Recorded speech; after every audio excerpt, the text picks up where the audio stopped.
Millions are hitting the same wall on GLP-1 and GIP meds like Mounjaro, Wegovy, Ozempic and Zepbound. Patients calling their docs, panicking, wondering why the fat isn't melting anymore. Some people who are taking medications like Ozempic and Mounjaro say they're ending up here at an emergency room because of severe complications like nausea and vomiting. But it's not the meds that failed them. That's why today we're going to look into the biggest reasons people stop losing weight on GLP-1 and GIP meds and how to fix every single one. If you're experiencing the same thing, stick around until the end because you don't want to miss any of these mishaps, as even one of them can stall your progress, letting you wonder about the efficacy of your treatment. Let's get into it.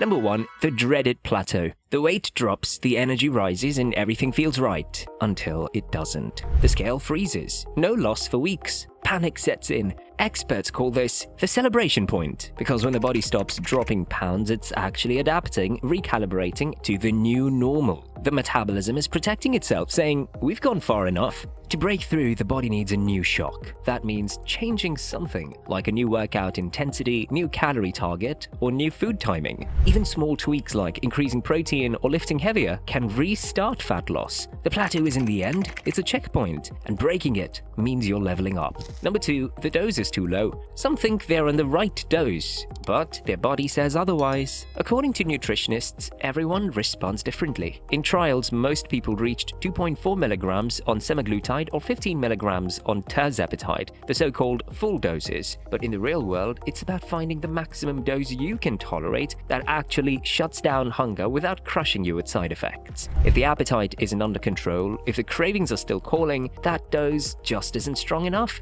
It's not failure, it's fine-tuning. Number 3, the lifestyle never changed. Here's the harsh truth. The meds can't outwork bad habits. Many start GLP-1 thinking it's a magic fix, then they skip workouts, eat mindlessly and call it progress. According to experts, this is where most people lose the battle, not in the body, but in the daily routine. The fix? Audit the basics. Cut down on mindless calories. Add consistent movement, even walking counts. Start eating mindfully, not emotionally. Food is meant to fix hunger, not sadness, boredom, or stress. And if the nutrition plan feels impossible, it might be time to bring in a registered dietitian. That single adjustment often restarts progress faster than any dose change. Also, alcohol sneaks in as a silent saboteur, full of empty calories and bad decisions. For some, just cutting the weekend drinks flips the switch back on. Number 4, not enough protein or fiber. Protein and fiber, the real heroes of any weight loss story.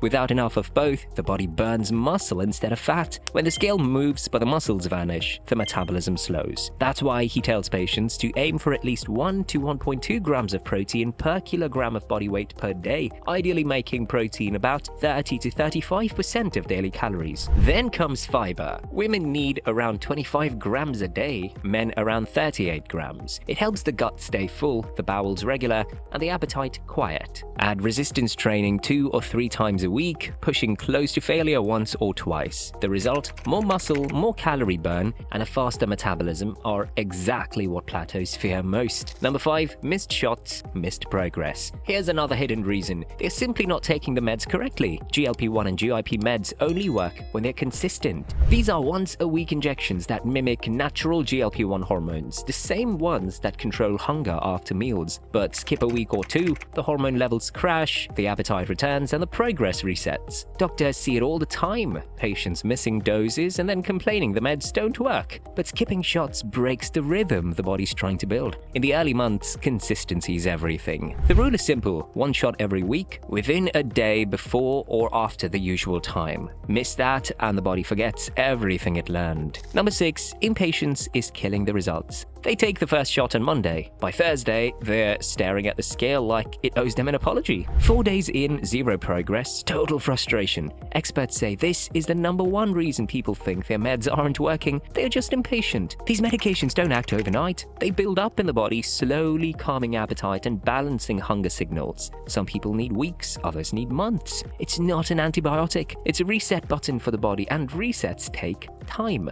So while the medication is finding its rhythm, the person competition has to find theirs too. Fixing their nutrition, building a basic workout plan, and learning to stay consistent. Patience isn't optional, it's part of the prescription. Number 7. Stress is silently stopping you. Cortisol, the stress hormone, is the quiet villain in many failed weight loss stories. When life gets heavy, cortisol floods the body, raising blood sugar and slowing metabolism. It doesn't just stall fat loss, it triggers hunger, poor sleep, and emotional eating. Stress management isn't a luxury, it's survival. Exercise helps, so does therapy, journaling, or simple breathing work. Ignoring stress means fighting with one hand tied behind your back. Fixing it gives your body permission to burn again. Number 8. Sleep is all wrong. This one hits everyone. Too little sleep and the body stops repairing. Too much sleep and the metabolism sinks. Sweet spot, 6.5 to 7.5 hours a night. Below that, hunger hormones rise and cravings skyrocket. After 10 hours, metabolism slows and fat loss reverses. Sleep is not rest, it's recovery. It's where the body resets, hormones balance, and muscles rebuild. Without it, every other effort is like running on flat tires. Number 9. Hidden health problems. Sometimes it's not about willpower or medication at all. It's about another condition quietly working against you. Doctors point to diabetes as a major factor. In studies, diabetics lost 4 to 7% less weight than non-diabetics on GLP-1s. Why? Because diabetes itself disrupts metabolism, changing how energy is stored and used. Other hidden culprits: heart disease, thyroid disorders, liver problems, kidney issues, and even untreated sleep apnea. Each one can hold the body back from fat loss no matter how perfectly the meds are used. Before starting any GLP-1 or GIP therapy, every underlying condition should be checked and stabilized, because when the system runs clean, the meds can finally do their job. Number 10.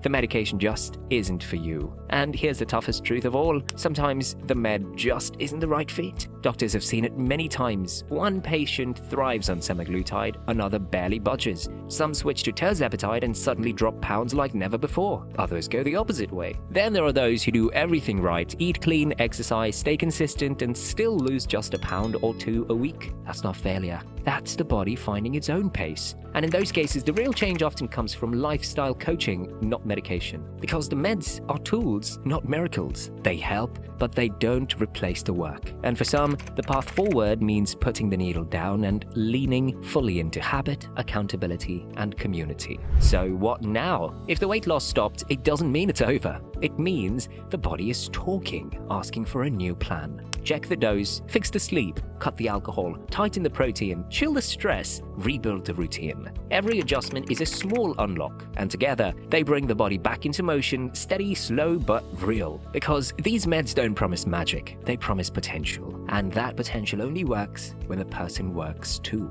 Also keep in mind that Mounjaro, Ozempic, Zepbound, and Wegovy are temperature-sensitive meds, and they can go bad if not stored properly. That's why you need to make sure they're stored between 36 to 46 degrees Fahrenheit all the time. Our portable cooling cases are the perfect go-to choice to help you store your meds. They are equipped with smart temperature control, they come in different sizes, and they're built for people on the move. Having a medicine cooler for your GLP-1 or GIP meds is the kind of upgrade that actually makes your health journey easier, safer, and way more convenient. So make sure to check forallfamily.com so you don't worry about your meds' efficacy ever again, and continue crushing milestones on your weight loss journey. If the meds stopped working, now you know why and how to take back control. Drop a comment if you've hit a plateau or cracked one. Remember, the journey isn't about the injections, it's about leaving out the excuses, and the progress starts again. Thank you for watching. See you in our next video.